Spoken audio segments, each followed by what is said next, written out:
tabia tu ya watu kutokukumbuka kile wakati mwingine kuweza kubeza mambo mazuri. Unajua kuna wakati unakwambia mtu anapokuwa anafanya jambo jema ni vema ukaweza kumpa credit kwa sababu ni kitu ambacho kinakwenda kutengeneza mwanga. Ukiangalia na mimi nashangaa Simba anaingia hatua ya nusu finali ya kombe la shirikisho na imeonekana ni kama kitu cha surprise. Ndio kwa pana furaha kubwa, sio kitu kibaya kuweza kufurahia mafanikio waliyopata ukizingatia kwamba hawajawahi kufika kwenye hii hatua.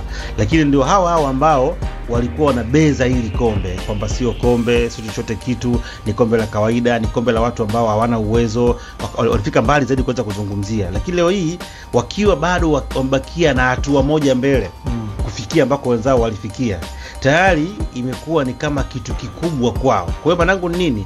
Kwamba ifike hatua tuweze kuwa na uwezo au tuwe na tabia ya ku-appreciate mazuri wenzetu wanayoyafanya.